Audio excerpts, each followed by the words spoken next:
Welcome back to Hilton Uptown Charlotte and the ACC tip-off in Charlotte, North Carolina, presented by LI.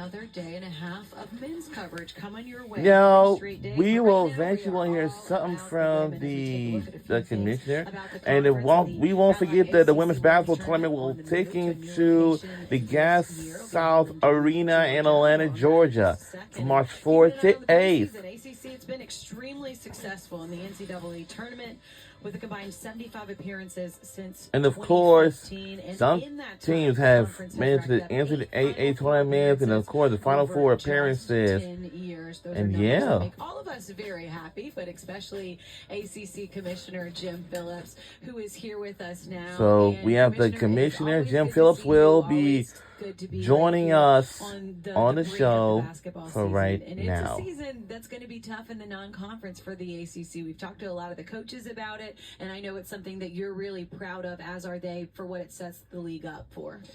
Kels, it's great to be with you and Debbie. First of all, let's get on with women's basketball. Let's go. Let's go. It's time for hoops.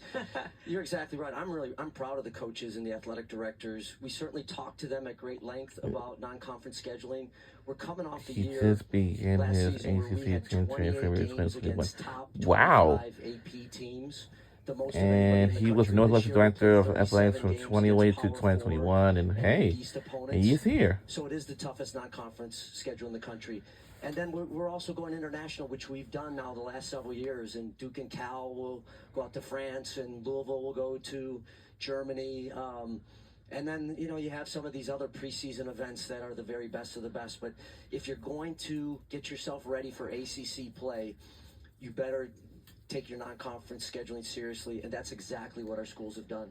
Don't you love that the landscape of where the game is right now, how much popularity the game has, how it continues to rise, and that the edict that you're sending out to the coaches to step up your non-conference is being delivered in the right manner? Like, these guys are building really good habits to get ready for a conference play. No question. And you follow it as close as anybody, Debbie.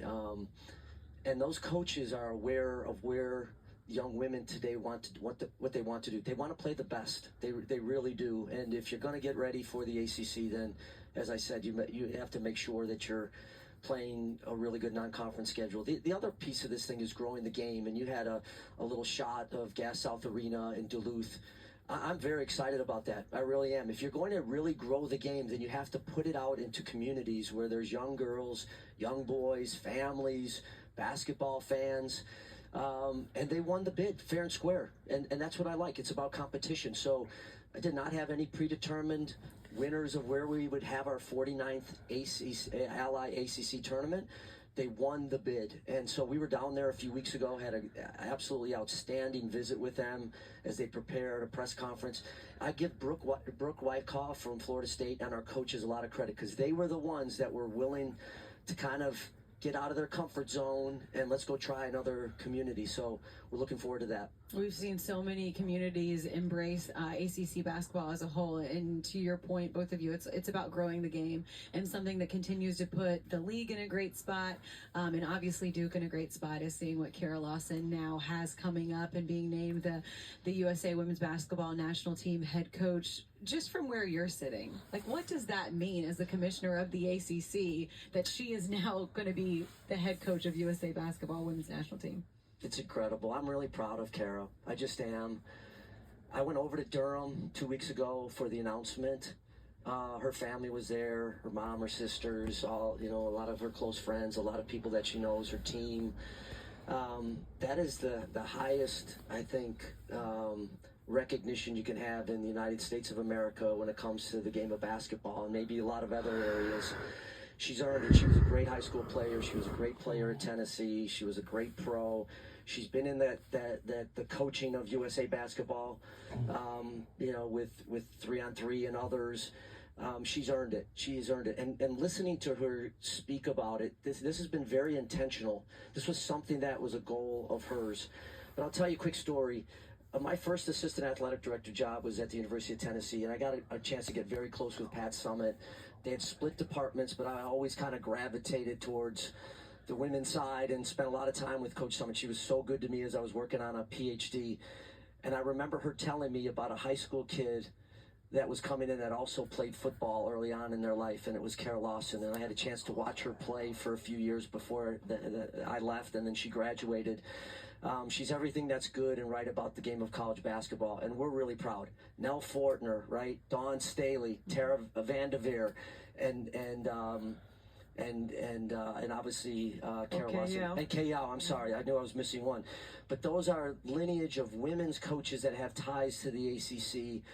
And we'll add her name to that. So we'll all be cheering for her and cheering for Team USA.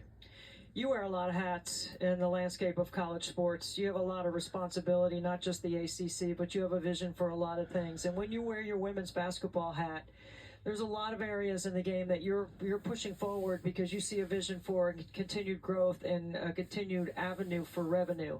When you start looking at expanding playoffs or other things that you want to do, you just mentioned moving the ACC tournament around. What is your view and vision about moving forward in the landscape of women's game? We're looking at it at the NCAA level as it relates to maybe the expansion. There has to be added value to it. You can't give away a product that is just started to get its feet as it relates to being compensated the way they should be. The viewership's never been greater. The attention at the college level's never been greater. You spend a lot of time both at the college and at the pro level following around the Fever. So you know it well, and you do as well, Kelsey. And so I'm interested if economically this makes sense for us. I don't want us to give an expansion and additional games away. At the heart of it, though, I would say to you, I want access. Young girls want to play in the NCAA tournament. And so access and fairness in getting into the NCAA tournament, I think, is really important. I don't want to water down the regular season, so I think you got to be careful with too much, what's excessive and what's not. But it's another way for us to grow the game. But then you have different events. I love North Carolina State coming to Charlotte to play USC. And unfortunately, Juju Watkins is not going to play this year. Allied tip-off. Tip-off, but it's going to be another great game. Those are the types of things we have to continue to do as a league and then nationally. Kelsey, I'm getting chills thinking about it because I am tired of being bonus, inventory, or add-on in the women's game. We can stand on our own when there's merit and value. You're absolutely right. Commissioner, let's do it, man. Absolutely. Doing it and have been doing it, and you just mentioned the Ally partnership, and I know that has been such a vital partnership to what we've been able to do, especially with the Ally tip-off, what we're doing here. Commissioner, I know that they have just been a really great partner through this all. They have. I mean, it's a perfect example, right? I mean, somebody that comes in. Yeah. Andrea Brimmer is amazing. Right, Andrea Brimmer's unbelievable. First time ever that it was dedicated towards women's sports. Exactly. Now, a conference just recently copied us about a week or 2 weeks ago. I won't say what conference that was, but that's Ally, and that's, Andrea's been amazing, but you have to be cognizant of what's happening in the world. And it's a great opportunity. I've said this before. I'm one of 10 children. I have 6 older sisters. They never have had the opportunity that my 2 girls of our 5 children have had. And so we have to continue to build on it because people like you, Debbie, and others have paved the way for us to have the success we're having in women's sports. But let's double down on it and continue to move this forward. Let's go. I mean, come on. I mean, Andrea Brimmer is a leader. She's a leader in the space, and so are you. You have done an incredible job getting our coaches to understand what's ahead. Not looking behind. Thanks, moving Debbie. forward. Thank you. Also, Commissioner, before we let you go, we see you all over the place, every sports calendar. I know you've been busy during football season. Are we getting ready for these international trips now? Do we have the agenda yet? You're trying to stay focused on where we are. I can't keep up with them. I mean, you what's can't. how He's many like, miles a day are you where doing? in the world is Jim Phillips? No, I haven't quite figured out the Germany-France combination, but it's still working on it. But it'll be exciting. I look forward to chasing our teams around. It'll be a good problem to have, that's Absolutely. for sure. If you can catch them. Exactly. Commissioner Phillips, thanks for the time. That's I know right, you'll enjoy being Commissioner here the Jim next couple of Phillips, days who as was well, and doing it's the always show. good to talk ACC basketball with you. Thank you. All right, we got to check in with Ari Chambers. I'm calling this the Ari ambush. Let's see where she is now. Who's she ambushing?